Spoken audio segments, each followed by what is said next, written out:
லூக்கா 5ஆம் அதிகாரம். பின்பு அவர் கெனசரத்து கடலருகே நின்றபோது திரளான ஜனங்கள் தேவ வசனத்தை கேட்கும்படி அவரிடத்தில் நெருங்கினார்கள். அப்பொழுது கடற்கரையிலே நின்ற 2 படவுகளை கண்டார். மீன் பிடிக்கிறவர்கள் அவைகளை விட்டிறங்கி வலைகளை அலசிக் கொண்டிருந்தார்கள். அப்பொழுது அந்த படவுகளில் ஒன்றில் ஏறினார். அது சீமோனுடையதாயிருந்தது. அதை கரையிலிருந்து சற்றே தள்ளும்படி அவனை கேட்டுக்கொண்டு அந்த படவில் உட்கார்ந்து ஜனங்களுக்கு போதகம் பண்ணினார். அவர் போதகம் பண்ணி முடித்த பின்பு சீமோனை நோக்கி, ஆழத்திலே தள்ளிக்கொண்டு போய் மீன் பிடிக்கும்படி உங்கள் வலைகளை போடுங்கள் என்றார். அதற்கு சீமோன், ஐயரே, ரா முழுவதும் நாங்கள் பிரயாசப்பட்டும் ஒன்றும் அகப்படவில்லை. ஆகிலும் உம்முடைய வார்த்தையின்படியே வலையை போடுகிறேன் என்றான். அந்தபடியே அவர்கள் செய்து தங்கள் வலை கிழிந்து போகத்தக்கதாக மிகுதியான மீன்களை பிடித்தார்கள். அப்பொழுது மற்ற படவிலிருந்த கூட்டாளிகள் வந்து தங்களுக்கு உதவி செய்யும்படிக்கு சைகை காட்டினார்கள். அவர்கள் வந்து 2 படவுகளும் அமிழத்தக்கதாக நிரப்பினார்கள். சீமோன் பேதுரு அதைக் கண்டு இயேசுவின் பாதத்தில் விழுந்து, ஆண்டவரே, நான் பாவியான மனுஷன், நீர் என்னை விட்டு போக வேண்டும் என்றான். அவர்கள் திரளான மீன்களை பிடித்தது நிமித்தம் அவனுக்கும் அவனோடு கூட இருந்த யாவருக்கும் பிரமிப்பு உண்டானபடியினால் அப்படி சொன்னான். சீமோனுக்கு கூட்டாளிகளான செபதேயுவின் குமாரராகிய யாக்கோபும் யோவானும் அந்தபடியே பிரமித்தார்கள். அப்பொழுது இயேசு சீமோனை நோக்கி, பயப்படாதே, இது முதல் நீ மனுஷரை பிடிக்கிறவனாய் இருப்பாய் என்றார். அவர்கள் படவுகளை கரையிலே கொண்டு போய் நிறுத்தி எல்லாவற்றையும் விட்டு அவருக்கு பின் சென்றார்கள். பின்பு அவர் ஒரு பட்டணத்தில் இருக்கையில் குஷ்டரோகம் நிறைந்த ஒரு மனுஷன் இயேசுவை கண்டு முகங்குப்புற விழுந்து, ஆண்டவரே, உமக்கு சித்தமானால் என்னை சுத்தமாக்க உமாலே ஆகும் என்று அவரை வேண்டிக் கொண்டான். அவர் தமது கையை நீட்டி அவனை தொட்டு, எனக்கு சித்தமுண்டு, சுத்தமாக என்றார். உடனே குஷ்டரோகம் அவனை விட்டு நீங்கிற்று. அவர் அவனை நோக்கி, நீ இதை ஒருவருக்கும் சொல்லாமல் போய் உன்னை ஆசாரியனுக்கு காண்பித்து நீ சுத்தமானது நிமித்தம் மோசே கட்டளையிட்டபடியே அவர்களுக்கு சாட்சியாக பலி செலுத்து என்று கட்டளையிட்டார்.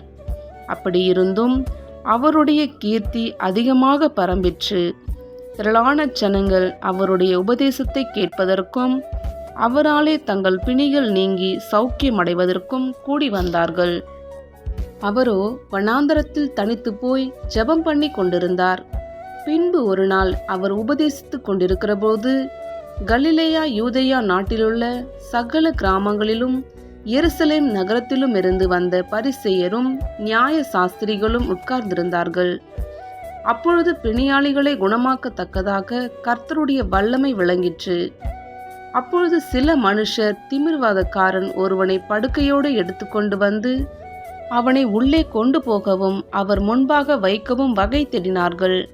ஜனக்கூட்டம் மிகுதியாயிருந்தபடியால் அவனை உள்ளே கொண்டு போகிறதற்கு வகை காணாமல் வீட்டின் மேலேறி தட்டோடுகள் வழியாய் ஜனங்களின் மத்தியில் இயேசுவுக்கு முன்பாக அவனை படுக்கையோடு இறக்கினார்கள்.